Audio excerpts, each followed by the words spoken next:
Dans cette vidéo, nous allons voir comment faire une intégration par partie. Admettons que nous ayons une intégrale d'une fonction de la forme f de x fois g' de x, où il n'y a aucun rapport entre f de x et g' de x. Par exemple, ici, g' de x n'est pas la dérivée de f de x, et là, donc, dans ce cas de figure, on est obligé de faire une intégration par partie. Habituellement, quand on fait une intégration par partie, on note qu'on prend l'intégrale de u fois v', et la solution est de prendre le produit u fois v moins l'intégrale de u' fois v, et vous avez votre solution. Évidemment, pour pouvoir bien comprendre, nous allons prendre un exemple, et nous allons prendre comme exemple l'intégrale de pi sur 2 à pi de x fois sinus de x. Donc, on voit bien que x et sinus de x n'ont aucun rapport entre eux, et donc on est bien obligé de faire une intégration par partie. Alors, la première chose qu'on va faire, c'est qu'on va déterminer u et v'.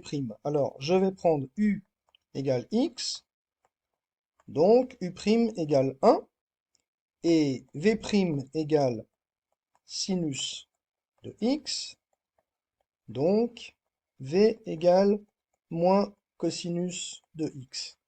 J'aurais pu prendre v' égale x, et donc v égale 1/2 de x carré, mais c'est bien compliquer les choses pour pas grand-chose. Il faut vraiment prendre u et v' comme étant les plus simples pour avoir le calcul le plus simple. Donc une fois qu'on a déterminé nos paramètres, on peut continuer le calcul. Donc ça va nous donner en fait,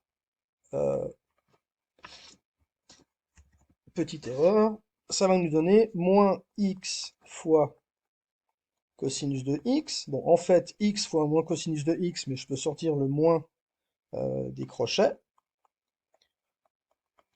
moins l'intégrale, toujours de pi sur 2 à pi, de 1 fois moins cosinus de x, c'est-à-dire que ici, je peux mettre un plus,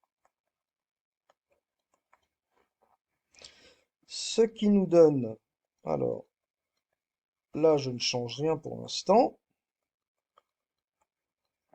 donc, toujours de pi sur 2 à pi, plus, finalement,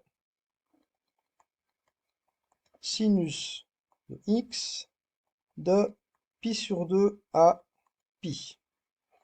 Ce qui nous donne, quand on substitue, donc, moins pi fois cosinus de pi moins pi sur 2 fois cosinus de pi sur 2,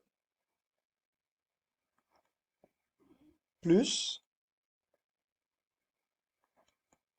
sinus de pi moins sinus de pi sur 2, ce qui donne moins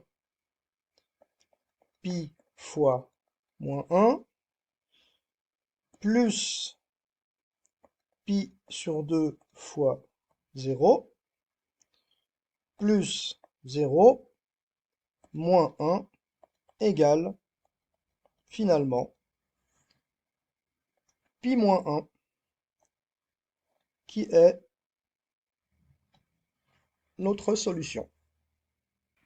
Si vous avez des soucis en mathématiques, vous pouvez consulter mon site www.helpmath.net. Merci, à bientôt!